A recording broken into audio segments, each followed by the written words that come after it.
Chapter 6. The Cowardly Lion. All this time, Dorothy and her companions had been walking through the thick woods.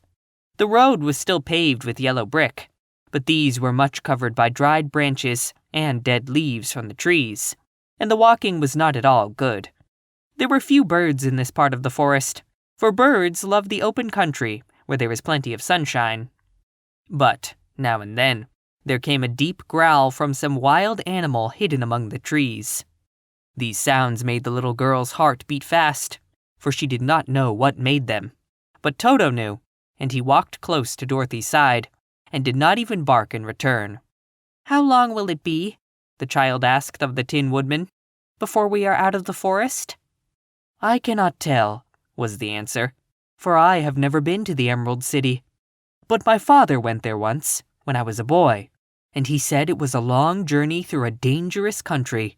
Although nearer to the city where Oz dwells, the country is beautiful. But I am not afraid as long as I have my oil can, and nothing can hurt the Scarecrow, while you bear upon your forehead the mark of the Good Witch's kiss, and that will protect you from harm." "But Toto," said the girl, anxiously, "what will protect him?" "We must protect him ourselves, if he is in danger," replied the Tin Woodman. Just as he spoke, there came from the forest a terrible roar, and the next moment, a great lion bounded into the road.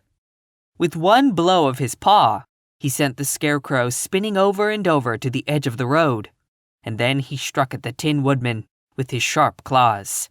But, to the lion's surprise, he could make no impression on the tin, although the woodman fell over in the road and lay still.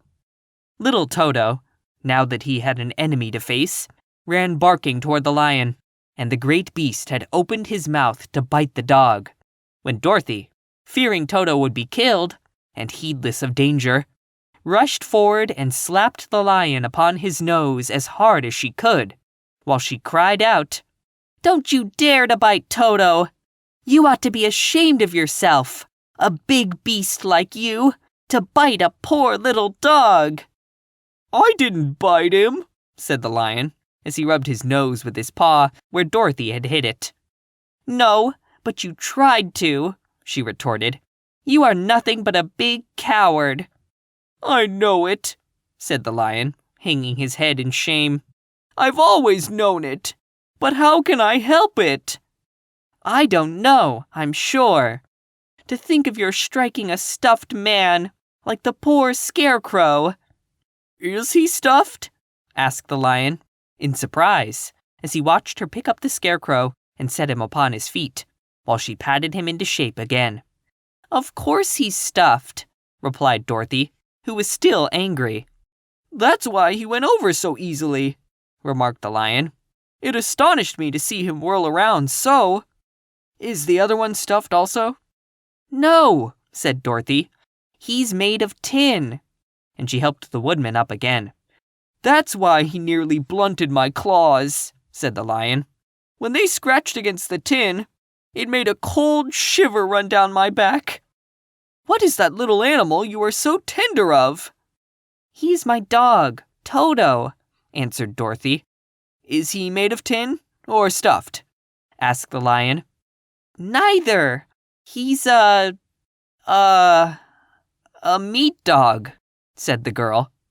"Oh, he's a curious animal, and seems remarkably small, now that I look at him. No one would think of biting such a little thing except a coward like me," continued the lion, sadly. "What makes you a coward?" asked Dorothy, looking at the great beast in wonder, for he was as big as a small horse. "It's a mystery," replied the lion. "I suppose I was born that way. All the other animals in the forest naturally expect me to be brave, for the lion is everywhere thought to be the king of beasts. I learned that if I roared very loudly, every living thing was frightened and got out of my way. Whenever I've met a man, I've been awfully scared, but I just roared at him, and he has always run away as fast as he could go. If the elephants and the tigers and the bears had ever tried to fight me, I should have run myself, I'm such a coward. But just as soon as they hear me roar, they all try to get away from me. And of course, I let them go." "But that isn't right. The king of beasts shouldn't be a coward," said the Scarecrow. "I know it," returned the Lion, wiping a tear from his eye with the tip of his tail. "It is my great sorrow, and makes my life very unhappy.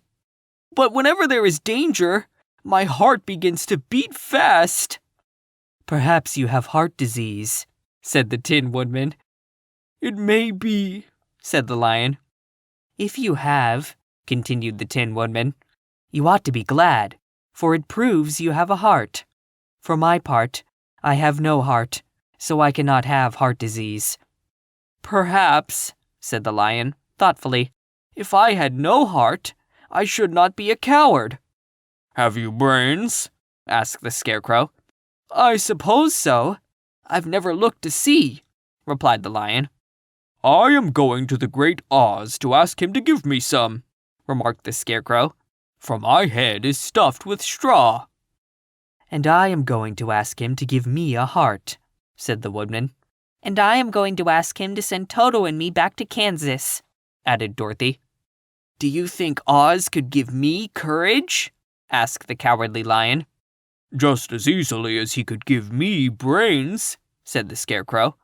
"Or give me a heart," said the Tin Woodman. "Or send me back to Kansas," said Dorothy. "Then, if you don't mind, I'll go with you," said the Lion. "For my life is simply unbearable without a bit of courage." "You will be very welcome," answered Dorothy, "for you will help to keep away the other wild beasts. It seems to me they must be more cowardly than you are, if they allow you to scare them so easily." "They really are," said the Lion, "but that doesn't make me any braver. And as long as I know myself to be a coward, I shall be unhappy." So once more, the little company set off upon the journey, the Lion walking with stately strides at Dorothy's side. Toto did not approve this new comrade at first, for he could not forget how nearly he had been crushed between the Lion's great jaws. But after a time, he became more at ease, and presently, Toto and the Cowardly Lion had grown to be good friends. During the rest of that day, there was no other adventure to mar the peace of their journey. Once, indeed, the Tin Woodman stepped upon a beetle that was crawling along the road, and killed the poor little thing. This made the Tin Woodman very unhappy, for he was always careful not to hurt any living creature, and as he walked along, he wept several tears of sorrow and regret. These tears ran slowly down his face and over the hinges of his jaw, and there they rusted. When Dorothy presently asked him a question, the Tin Woodman could not open his mouth, for his jaws were tightly rusted together. He became greatly frightened at this, and made many motions to Dorothy to relieve him, but she could not understand. The Lion was also puzzled to know what was wrong. But the Scarecrow seized the oil can from Dorothy's basket and oiled the Woodman's jaws, so that after a few moments, he could talk as well as before. "This will serve me a lesson," said he, "to look where I step. For if I should kill another bug or beetle, I should surely cry again, and crying rusts my jaw, so that I cannot speak." Thereafter, he walked very carefully, with his eyes on the road, and when he saw a tiny ant toiling by, he would step over it, so as not to harm it. The Tin Woodman knew very well he had no heart, and therefore he took great care never to be cruel or unkind to anything. "You people with hearts," he said, "have something to guide you, and need never do wrong. But I have no heart, and so I must be very careful. When Oz gives me a heart, of course I needn't mind so much.